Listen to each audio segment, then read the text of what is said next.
Bonsoir à tous, nous sommes en live sur la chaîne Mental In Game. J'ai l'honneur et le plaisir d'accueillir ce soir Yoann Rocabois, spécialiste et manager de la performance chez G2. Ce soir, c'est un live un petit peu particulier puisqu'on ne va pas le présenter en tant que coach sur la plateforme, mais plutôt l'interviewer sur la préparation mentale dans le tiers 1 des équipes e-sport françaises et évidemment à l'international. Voilà, première question, comment vas-tu Yoann ce soir? Ça va, content d'être là et de pouvoir discuter un peu de tous ces sujets intéressants là, qu'on va aborder. Bah écoute, je suis ravi de t'avoir ce soir avec nous. Alors si tu le veux bien, on va le commencer avec une première question, puisque l'objectif de Mental in Game, c'est aussi de démocratiser un petit peu la préparation mentale. Alors ce soir, on aimerait, avec cette première question, te demander, toi, ta propre définition de la préparation mentale en e-sport. Ouais, du coup, la préparation mentale, de manière générale, hein, de toute façon, il y a 2 axes principaux, on va dire. C'est, le côté bien-être et le côté performance et du coup, dans l'e-sport, on va retrouver ces 2 axes-là aussi. Il y a vraiment un côté bien-être pour le joueur e-sportif d'un point de vue longévité, donc comment on va apporter des outils pour que le joueur il ait une carrière durable, et qu'il se sente bien tout au long de cette carrière et puis d'un point de vue performance, du coup, c'est vraiment, la priorité, c'est de comprendre quelles sont les raisons de la défaite ou de la victoire, et en fait comprendre comment on peut adapter les comportements pour éviter la défaite, et puis consolider les comportements adaptés pour essayer de gagner le plus souvent possible, quoi. D'accord?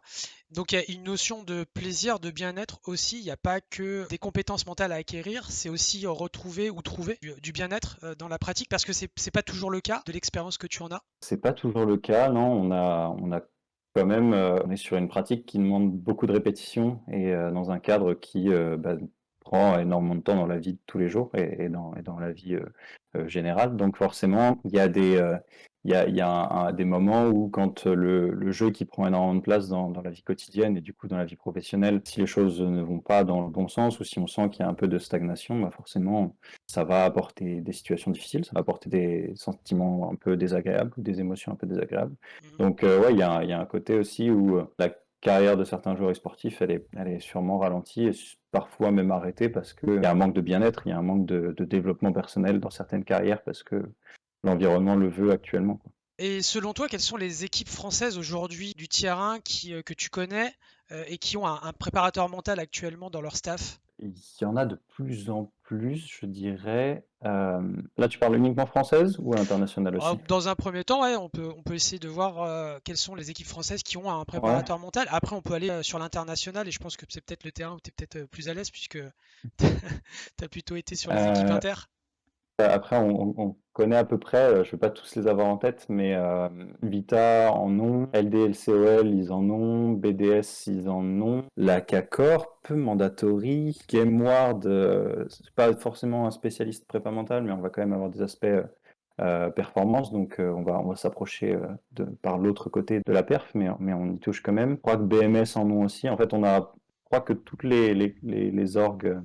Alors, on parle pas de T1 international du coup, mais de T1 ouais, française. On a, au niveau français, on peut parler de grosses organisations sur le territoire qui ont à peu près tout un staff qui touche de près ou de loin à la performance mentale, quoi.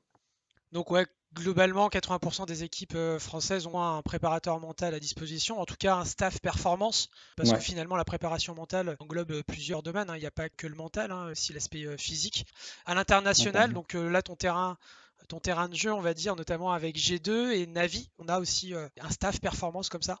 Ouais, à l'international, maintenant en T1, je pense pouvoir m'avancer en disant que toutes les équipes T1 ont du staff performance, que ce soit des psychologues, des préparateurs mentaux, des préparateurs physiques, ou même parfois, je pense à Evil Genius par exemple, qui a des kinés et des ostéos aussi qui les suivent. Dans certaines équipes, on a maintenant en T1 à peu près tout le monde, hein. En Europe, je pense Mad Lions ils ont, Rogue ils ont, Heretics ils ont.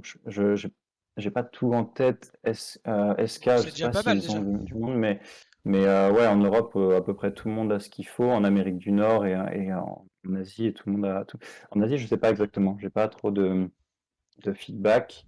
Je sais que Fnatic en ont et ils avaient une équipe en tout cas pendant un moment qui était basée vers là-bas. Ouais. Mais en tout cas, ouais, tout le monde a, toutes les équipes, les structures commencent à investir dedans.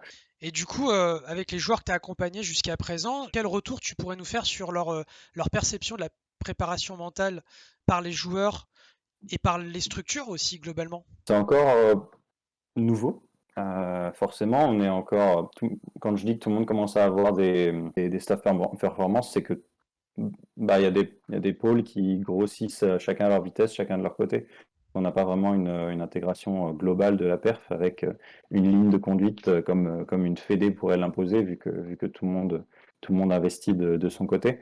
Donc c'est tout neuf encore. Il y a des joueurs ou des joueurs ou des structures qui ont déjà bossé avec des coachs de la performance avant d'en recruter des nouveaux. Il y en a qui recrutent leur premier staff de la performance.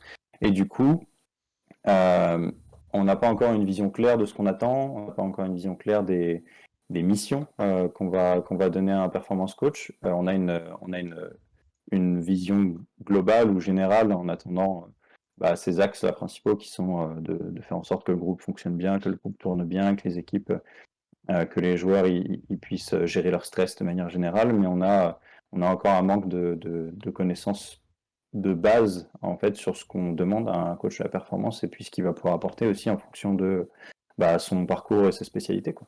Quelles sont plutôt les difficultés que tu as pu observer dans l'intégration d'un joueur qui viendrait du tiers 2 par exemple et qui arrive au tiers 1? Est-ce qu'il y a une différence entre un joueur qui arrive dans le tiers 1 et qui n'est peut-être pas préparé à tout ce staff performance et à ses habitudes, ses routines qu'on peut trouver? Ouais, j'ai pu expérimenter c'est pas toujours le cas, pour être honnête.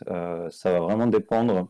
En fait, ce qui est intéressant, ce qui va dépendre du jeu également, c'est que même les T2 maintenant vont commencer à avoir quelques interventions ou quelques personnes qui vont pouvoir intervenir au niveau de la performance. Et ça fait que la différence va se faire là, sur les personnes qui viennent de T2 et qui entrent en T1. Il y en a qui ont déjà une vision ou qui ont déjà quelques connaissances, quelques compétences qui ont été développées avec les structures précédentes. Il y en a qui ont quelques connaissances et quelques compétences parce qu'ils les ont développées individuellement, parce qu'ils se sont rendus compte que c'était important pour eux. Et il y en a qui n'ont pas du tout connu ce type d'encadrement-là et qui du coup vont arriver en T1 avec très peu de ressources externes au jeu. Donc on va être sur des profils de joueurs qui vont avoir un peu je vais pas dire la vieille méthode, mais c'est presque Mm. ça, qui vont prioriser la pratique et le nombre d'heures de pratique. Parce que, en plus de ce changement de cadre et de cette arrivée là dans un milieu un peu plus professionnel, il y a la pression, il y a le stress qui va s'installer et le niveau d'attente du joueur qui va augmenter aussi parce que il a eu tout un parcours avant, toute une expérience qui l'a mené. Il a fait des sacrifices, il a fait il a fait des choix qui l'ont mené à arriver à ce niveau-là qu'il désire depuis un moment. Et donc là, il va y avoir une pression qui va s'installer et qui va, en plus de ce qui pouvait lui manquer en dehors du jeu, pousser le joueur à vouloir grind un peu plus et à vouloir être performant individuellement, donc de naturellement se tourner vers le jeu et sur la pratique intensive du jeu, quoi. Même s'il y a un certain niveau, notamment dans le tiers 1, où les joueurs, sur la partie technique, ils atteignent un niveau qui est presque de l'ordre du parfait. Par contre, est-ce que tu es d'accord pour dire qu'il y a un gap plus important à faire en mental dans le tiers 1, plus que la partie technique? Puisque j'imagine que, encore une fois, la partie technique, on va dire qu'ils l'ont tous, quoi. Ouais. Quand on arrive à ces niveaux de performance avec des professionnels de ce calibre-là, qui connaissent le jeu, qui ont des datas sur le jeu, qui ont des retours sur tout ce qu'ils font en permanence et qui ont vraiment on a des connaissances du jeu qui sont vraiment développées. Là, je pense à CS et à LoL particulièrement, mais même dans les autres jeux, on a des connaissances qui sont assez poussées quand même. Là, la différence, elle va se faire au niveau humain, du coup. Et donc, quand la différence se fait au niveau humain, c'est au niveau individuel et au niveau du groupe. Et je pense que ça, on peut en parler un peu plus, mais actuellement, là, le point qui fait la différence ou qui va faire la différence entre une équipe qui est efficace et qui est performante et une équipe qui gagne les tournois et qui gagne plusieurs tournois à la suite, Mm. c'est l'état du groupe et la solidité du groupe et les interactions qu'ils vont avoir, leur capacité à faire face aux situations difficiles, leur capacité à être résilient en équipe quand ils vont être dans une manche où ça va être moins facile que la précédente, et puis leur capacité à entretenir ce momentum psychologique qui les fait, une fois qu'ils ont gagné, qui les fait comprendre ce qu'ils ont fait pour gagner, qui les fait comprendre pourquoi ensemble ils sont cohérents, ils sont efficaces, et qui leur permet en fait de se comprendre tout simplement, que ce soit difficile ou que ce soit simple, qu'il y ait un noyau solide en fait dans le groupe. Et ça, c'est vraiment le truc qui fait la différence et va chercher, je pense, à trouver là dans les équipes T1, parce qu'on on a du mal à voir une équipe qui gagne beaucoup, hein, qui gagne à la suite, qui se démarque vraiment. On a eu FaZe en début d'année, mais on voit sur les derniers championnats, Ouais, c'est FaZe moins le gagne cas. plus. C'est des exemples qui. Je pense que j'ai pas pris le temps de regarder, mais les classements HLTV là, de toute l'année, ils sont assez intéressants, je pense, à analyser, parce que on a eu des équipes qui ont dégringolé de 10 places, des équipes qui ont monté 10 places sur un tournoi et qui sont reparties en dehors du top 10 le tournoi suivant. Coucou Et on a Outsider. vraiment des. Voilà, c'est à eux que je pensais. Et voilà, donc on manque de quelque chose là, d'une compréhension sur comment consolider un groupe, comment faire que l'équipe elle est solide ensemble et qu'elle développe des compétences humaines quoi, entre les joueurs. Quels sont les futurs challenges qu'on pourrait avoir dans l'optimisation de la performance, notamment dans le T1? Plus largement, on va avoir. Là, en fait, c'est un truc dont on a déjà parlé tous les deux il y a pas si longtemps, mais c'est le gap qu'on est, qui s'est creusé il y a, je sais pas, 1, 2 ou 3 ans, là, quand les premiers performance coach sont entrés dans les équipes.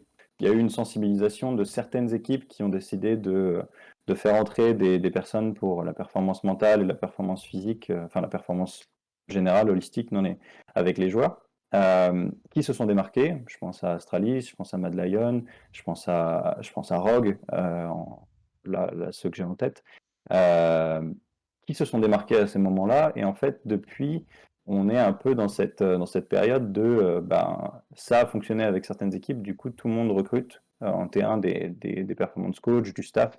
Tout le monde prend des personnes qui ont des profils différents, qui ont des spécialisations différentes, mais sans comme je l'ai dit au début, sans avoir un vrai socle de base de ce qu'on attend dans la de manager de la performance ou de staff performance. Et du coup, ça fait qu'aujourd'hui, tout le monde a plus ou moins un staff qui fait plus ou moins la même chose, mais avec des sensibilités différentes sur certains points. Et on n'a pas du tout d'équipe qui se démarque parce qu'elle a un modèle qui a été confirmé, qui a été consolidé et qui se développe depuis quelques années. On a des équipes qui vont prendre un staff, le faire travailler sur un point, ça marche pas, on met le staff dehors, on prend notre staff, on le fait travailler sur un point, ça marche pas, hop, on recycle et on a ce turnover là finalement. C'est assez marrant, mais on voit cette application du turnover de l'e-sport pour les joueurs qu'on applique au staff technique et je pense que ça fait que là actuellement il y a des équipes qui sont dans le scie comme ça parce que tout le monde a plus ou moins les mêmes ressources mais personne n'a un socle solide de connaissances et de compétences avec un axe de développement, avec de la recherche et du développement, avec des ressources humaines, avec des ressources matérielles pour permettre aux équipes de se développer pas uniquement sur une année, mais sur plusieurs années. Euh, donc, je pense que ça va être ça le challenge futur dans l'e-sport T1, ça va être d'être tu vois, il y a Evil Genius qui a tenté de recruter, par exemple, des rosters à 15 joueurs sur CS. Il y a des tentatives de choses qui se font, mais là, l'objectif, je pense, dans le futur, ça va être vraiment d'être capable de développer un processus quoi, complet, d'avoir une équipe qui met les pieds dans le plat et qui met les ressources financières et humaines pour qu'il y ait un truc qui se développe, mais pas uniquement sur une année, quoi, qui se développe sur plusieurs Ouais, c'est années, ça en fait. quitte à rester à un niveau moyen pendant la première année et ensuite avoir quelque chose qui se développe petit à petit avec des performance coachs qui vont venir se greffer au fur et à mesure, quoi. Ouais, donc dans ce que tu dis, c'est qu'il faudrait qu'à l'avenir, on sécure un peu notre staff, nos joueurs, et qu'on voit à plus long terme, et pas seulement dès qu'il y a la fin d'un major, la fin d'une compétition, un mauvais résultat, deux mauvais résultats, et puis on change, et puis on recommence avec d'autres. C'est pas forcément une formule, selon toi, qui serait gagnante à long terme. Ouais, en fait, c'est ni gagnant au niveau de la performance, ni gagnant au niveau économique, parce que le modèle e-sportif actuel, enfin le modèle de la performance sportive actuelle, c'est on prend un joueur avec des compétences, qui a déjà soit gagné des compétitions ou qui a déjà prouvé qu'il avait un certain niveau de compétences, on le met dans une T1, on regarde comment il fonctionne, donc on le sort de son environnement où il était performant, on le met dans un environnement différent et on regarde, on lui demande d'être performant avec des nouveaux joueurs, avec une nouvelle équipe. Et si sur un split ou sur un stage ou sur une moitié de saison, il n'est pas performant, hop, on va changer l'équipe et on va modifier du coup cet environnement et on va le ressortir. Du coup, on l'a pris avec un niveau de compétence, avec une valeur, et parce qu'il était performant à ce moment-là. Et à la fin de la saison, du split, du stage, on va le revendre, on va le remettre sur le marché, du coup, dans une situation où il n'est pas performant. Du coup, ben, au-delà du côté performance, on perd de l'argent parce qu'on prend des joueurs avec une certaine valeur et on va les revendre avec une valeur qui va être moindre. Et donc, au-delà de ça, par mon expérience perso, on a des situations dans lesquelles on a un joueur qui a un certain type de comportement qui va pas être performant et qui va peut-être même potentiellement affecter l'équipe, qui va faire que l'équipe va pas être performante sur une compétition ou sur un stage. Et à la fin de la compétition, on va se poser la question de sortir un joueur. On va se dire, bah, ce gars-là, il n'est pas performant, donc on le sort. Et C'est malheureux en quand fait, même. bah, c'est la problématique, en plus de que ce soit juste, bah, voilà, do or die, c'est que si on prend ce joueur, et là c'était le cas dans mon expérience, c'est que si on prend ce joueur, qu'on essaie de comprendre la raison pour laquelle il a ce comportement-là, et qu'on met en place un protocole en conséquence, donc là c'était sur de la gestion émotionnelle, sur de l'intelligence émotionnelle, on peut avoir un changement d'un joueur qui est considéré comme à mettre sur le banc à un joueur qu'on va mettre IGL et au centre de l'équipe pour le stage suivant en 2 semaines. On peut avoir un changement de tout au rien juste parce qu'en fait on a pris le temps de regarder ce qu'on voulait améliorer chez un joueur et ce qui manquait en fait chez un joueur, parce que le joueur, par rapport à son expérience, sa culture, par rapport c'est ce que je disais au début, par rapport à la T2 ou même la T3 d'où il vient, il va avoir expérimenté ou pas, ou par lui-même il aura expérimenté, ou il aura une culture qui l'aura poussé à expérimenter des choses au niveau de la performance et de comprendre ce qui le rend performant. Mais il va toujours avoir des lacunes parce qu'on cherche à avoir un tout, on cherche à avoir une équipe performante tous ensemble. Et donc ça demande une adaptation des joueurs par rapport aux autres. Et donc ça, dans la dynamique de groupe, on va repérer des lacunes dans les compétences et dans le comportement d'un joueur, qu'actuellement, dans le T1, avec la limite des ressources qu'on a et avec le rythme de performance qu'on essaie d'appliquer, on ne va pas chercher à consolider, on va chercher à trouver quelqu'un de mieux, plutôt que de Ouais, consolider quelqu'un qui est déjà bien. j'ai bien compris, ouais. Et, et, et donc, ouais, la problématique, c'est que bah, d'une, on perd de l'argent, parce qu'on prend un joueur avec un prix, on le ressort avec un prix, et de deux, bah, on perd un joueur qui est compétent, et qui pourrait devenir plus compétent, et qui pourrait défendre et se sentir rattaché à la structure dans le futur, parce qu'on l'aura poussé, parce qu'on l'aura soutenu dans ce moment où il n'est pas compétent. Et donc, on se retrouve, ouais, avec ce manque de performance long terme, quoi. Et on déstabilise, j'imagine, aussi les autres joueurs lorsqu'on Mm. qu'on fait partir quelqu'un. C'est forcément, on fait perdre aussi des repères qui se sont peut-être construits. Et Ouais. finalement, bah, on reprend aussi à zéro, pas que avec un joueur qui re-rentre, mais aussi avec toute l'équipe, tout le staff derrière aussi. Enfin, c'est toute j'imagine, une gestion, une harmonisation à recréer, finalement. Ouais, c'est ça. C'est ça. Il y a là, j'ai deux exemples en tête sur Rainbow Six, par exemple. Les deux derniers, je dis pas de bêtises, les deux dernières équipes qui ont gagné le Major, c'est BDS et Rogue. Ils ont fait un changement récemment avec des rookies. Donc, ils ont pris des joueurs de French League. Non, pas pour Rogue, mais ils ont pris des jeunes joueurs qu'ils ont fait remonter en T1. Mais sinon, en dehors de ça, l'équipe, elle est quasiment lock depuis, je sais pas, un an ou plus d'un an en tout cas. Donc Ouais, c'est des joueurs qui sont habitués à jouer ensemble. ouais, ouais, ouais. Mais notamment, ouais, chez BDS, je crois que le staff performance est un staff qui est déjà bien ancré, quoi, depuis Ouais, plusieurs mois, voire ouais. plusieurs années, hein, de mémoire. Ouais, c'est sûr, c'est sûr. On a des repères qui se créent, on a des synergies qui se créent quand il y a bah, de l'expérience qui est partagée, et dans ce qu'on appelle les dynamiques de groupe. On a cette compétence partagée, ce langage partagé, cette perception de gagner des choses de l'équipe, mais aussi de donner des choses à l'équipe et d'être efficace avec une équipe. Et donc tout ça, ça se construit sur le long terme et ça devient de plus en plus solide au fur et à mesure que le temps passe, quoi. Tant qu'on donne les ressources aux joueurs et à l'équipe. Ok, du coup, on parle de collectif, de dynamique de groupe. Moi, j'ai une question qui est pour ceux qui nous écoutent ou nous écouteront plus tard via YouTube. Quand on est un team de 5, par exemple, sur CSGO ou sur LoL, peu importe, quelles sont les problématiques qu'on rencontre dans le terrain? Première question. Et comment toi, tu le résous? Un des sujets qui ressort le plus souvent, c'est la communication dans l'équipe. Mhm. Et en fait, on est dans une situation où on est avec des personnes qui passent 7, 8, 10 heures de leur temps par jour ensemble, qui vont du coup jouer, s'entraîner et apprendre à être performants ensemble, mais qui, au bout d'un an, ou enfin au bout de 6 mois, au bout d'un an, qui vont pas forcément naturellement se connaître en dehors du jeu. Si on les pousse pas, si on crée pas, si on n'aménage pas les temps en dehors du jeu, les temps de communication, les temps de discussion, les temps de vie de groupe en dehors du jeu, on va se rendre compte que bah, il y a des choses, il y a des petites problématiques, il y a des petits problèmes interpersonnels qui vont arriver, qui vont se créer, et qui vont pas forcément être réglés dans l'immédiat et qui vont bah, faire effet boule de neige et grossir en fonction du temps qui passe. Et, euh, et donc ça, une des problématiques qui, je dis que c'est un truc qu'on travaille avec les T1, mais on le travaille avec, je crois que j'ai dû le travailler avec toutes les équipes avec lesquelles j'ai bossé, c'est d'être capable d'aménager du temps de discussion et de donner des outils en fait aux joueurs et au staff pour être capable de partager un point de vue et de recevoir un point de vue sans être vexant, sans être agressif et surtout sans être bah, vexé ou d'être atteint parce que notre mate il veut nous dire.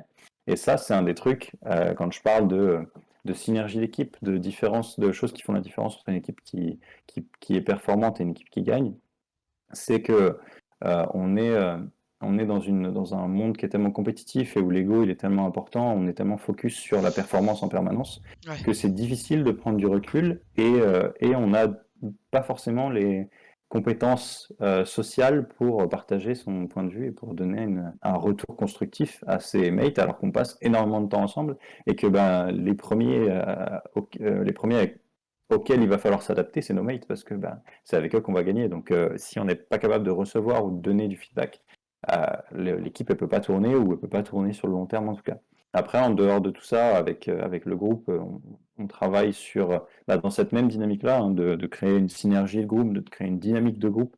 On travaille sur l'aménagement du planning, sur l'aménagement des sessions de groupe, des activités de groupe en dehors du jeu, parce que, Quelles activités vous avez justement pour ouais, améliorer cette communication et peut-être mieux se connaître? il y a plein de choses qui sont plus ou moins évidentes, mais c'est simplement les sortir de la gaming house, les sortir de la salle de bootcamp pour aller au restaurant, pour aller faire une activité en ville, pour aller à la piscine, pour aller faire du ping-pong, pour aller faire du foot, pour aller faire du basket, peu importe. En fait, l'idée c'est juste de pas forcément de leur dire ce qu'ils ont à faire, mais en tout cas de leur aménager un espace et un temps dans lequel ils vont pouvoir décider, parce que bon, ils sont adultes, ils sont grands, ça fait aussi partie de de la synergie dans le groupe, d'être capable de s'organiser d'eux-mêmes et de ne pas avoir besoin à chaque fois d'un interlocuteur entre les deux qui leur dit vous faites ça, vous faites ça. Mais en tout cas, de leur aménager du temps et de leur dégager du temps qui va être bah, utilisés pour ça, quoi, pour ces activités qui ont rien à voir avec le jeu direct, mais qui vont être le commun d'une équipe, le commun d'un groupe de copains finalement, qui va chercher à passer des bons moments et à créer des expériences ensemble, quoi. Et la relation que peut avoir le joueur avec toi, par exemple, pour que ce soit plus concret pour ceux qui nous écoutent, est-ce que tu ressens une certaine forme de pression par les joueurs du fait de te parler alors que tu fais partie du staff? Et tu sais, j'ai souvent cet exemple où bah, finalement un préparateur mental, un psychologue, pour quelqu'un, c'est un moment où c'est son moment à lui et il veut pas être jugé. Alors, est-ce que finalement, quand tu es un préparateur mental qui fait partie d'une structure, est-ce qu'il n'y a pas une barrière qui peut se créer avec un joueur alors qu'on pourrait avoir quelqu'un d'extérieur qui ne connaît pas le groupe? Je sais pas si tu vois ce que Si, je veux si, si, dire. si, je vois ce que tu veux dire. De mon côté, on va dire que ça dépend pas forcément de la posture, parce que la manière dont on travaille avec les joueurs en individuel, ben, c'est un truc qui est mis au clair dès le début que ce qu'on se partage entre nous, c'est pas un truc qui va servir pour le staff. Enfin, finalement, si, mais c'est pas les informations qui vont être données, elles vont pas servir pour faire un choix, elles vont pas servir pour dire qu'on change ou qu'on garde telle ou telle personne. Les informations qu'on va partager, elles sont, ben, ouais, elles restent entre nous sur les sujets qui vont être personnels et les demandes individuelles du joueur. Après, au niveau les informations qu'on peut partager avec l'extérieur du staff, ça va être toutes les données qui vont être récoltées et qui sont bah, beaucoup plus subjectives du coup avec quand on met en place un protocole, on a un comportement A au début, un comportement B à la fin. Ça ne veut pas dire que le joueur il est bon ou il est mauvais, ça veut dire que il a développé ses compétences, que ce soit en intelligence émotionnelle, en gestion du stress, que ce soit au niveau de sa récupération. On va avoir juste des datas, des facteurs et des graphiques. Ça, c'est des choses qu'on peut partager avec le staff pour avoir un fil rouge et puis voir dans quel sens on va et avoir une direction commune. Mais avec le joueur, on va avoir des discussions qui seront forcément en partie privées parce que c'est important que le joueur se sente dans un milieu sécurisé, un endroit où il peut être confiant, où il peut avoir confiance. Et donc, il n'y a pas forcément de limite parce que le poste veut que ce soit comme ça. À partir du moment où le contrat est défini clairement pour tout le monde et qu'on sait ce qui est dit et ce qui n'est pas dit, je pense que il n'y a aucune difficulté pour le joueur de se confier avec un staff performance qui est dédié à ça. Donc ouais, c'est plus une question de cadre parce que il faut aussi définir, dire aussi au staff ce qu'on va leur partager parce que le staff, il cherche à connaître un maximum de contexte, à comprendre au mieux le contexte. Donc, ils vont avoir tendance à demander un maximum d'informations, et si ce n'est pas toutes les informations qui vont être partagées. Mais il faut aussi continuer de protéger cet espace-là pour que le joueur il puisse se sentir confiant et dire les choses, quoi.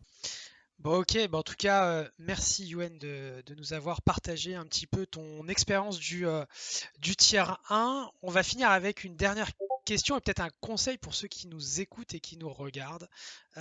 Quel conseil pourrais-tu donner à un joueur ou une équipe amateur, mais qui souhaite atteindre un certain niveau, en tout cas qui a envie de se confronter au plus gros dans la compétition, en tout cas au plus grand, alors peut-être pas du tiers 2, du tiers 1, mais pourquoi pas du tiers 3 dans certaines ligues. Euh, quel conseil tu peux donner à ces joueurs qui veulent performer?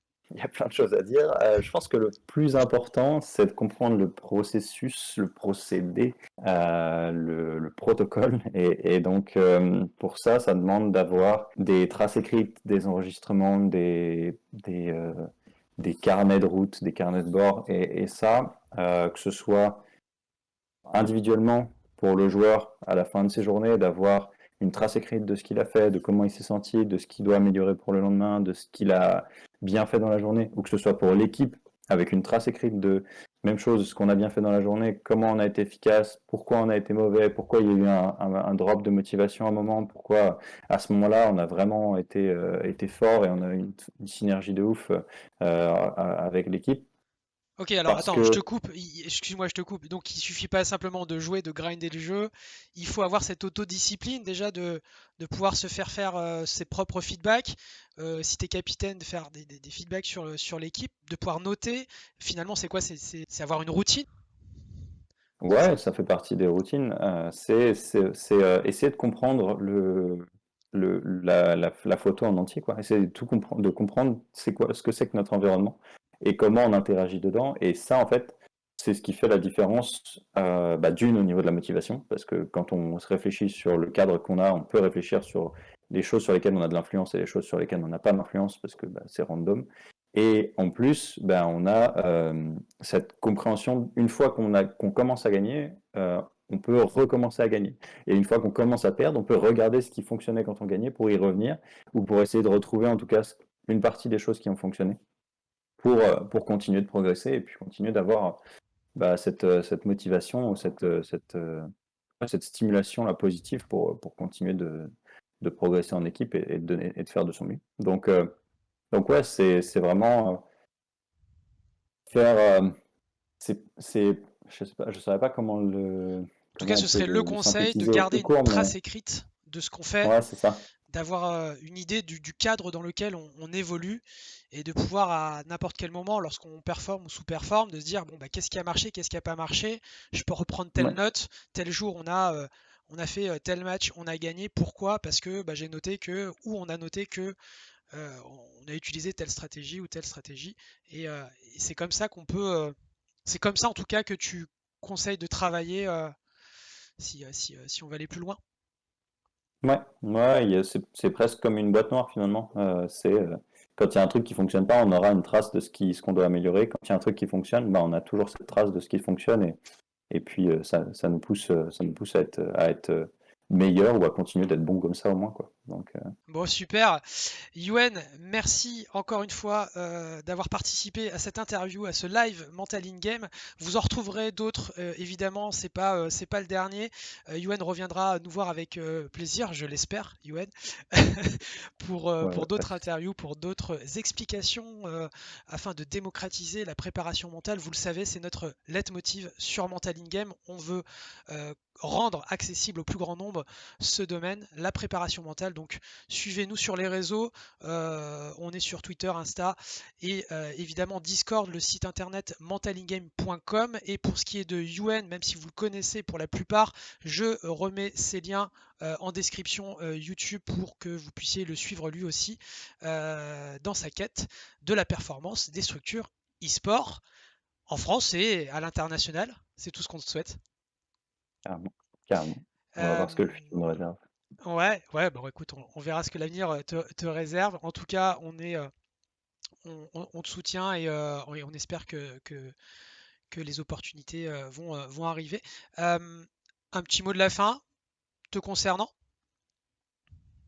Euh, Pas forcément, non, c'était cool en tout cas. J'ai J'aime bien. j'ai pas forcément de mot de la fin. Non, non, c'était un bon moment et puis on se retrouve très vite pour la suite, quoi. Bon, bah c'est super. Merci à tous. Passez une bonne soirée. Ciao! Salut!